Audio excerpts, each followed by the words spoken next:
The first new research from the Institute of Public Affairs has revealed Australian consumers are being slugged hundreds of millions of dollars to prop up foreign-owned solar farms through hidden charges on their power bills.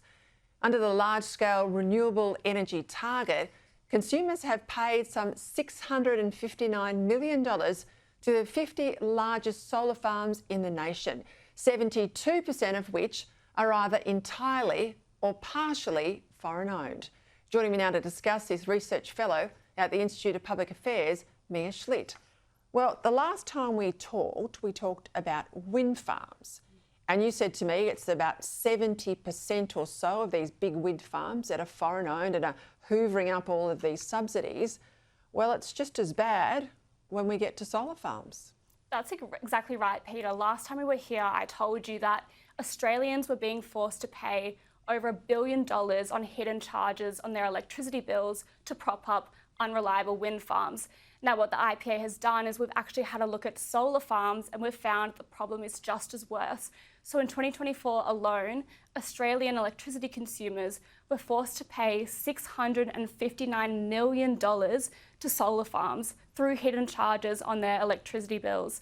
And as you've just mentioned, 72% of those are foreign owned. So while Australians are hurting, electricity bills are through the roof, they're being forced to pay subsidies to companies that aren't even based here in Australia. And of course they make profit. That profit stays on the stock market of Stockholm or some other foreign country.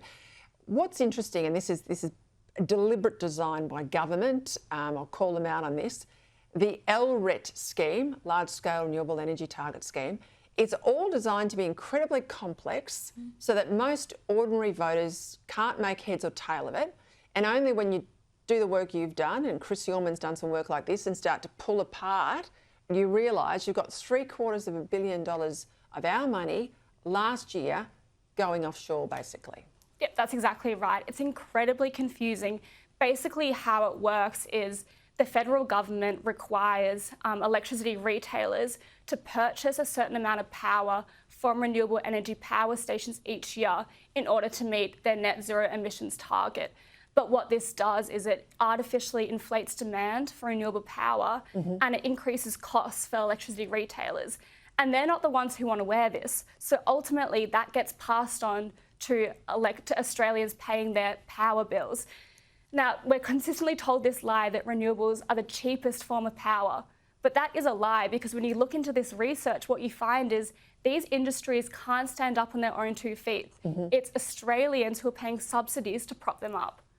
And of course you see today that it's distribution networks that are added in, it's transmission lines that are added in, it's the generalised wholesale cost of power that's added in, and it's any wonder that people are literally going to the wall over their power costs. That's exactly right. We saw today that the cost of the transmission lines is actually set to balloon by up to 55%.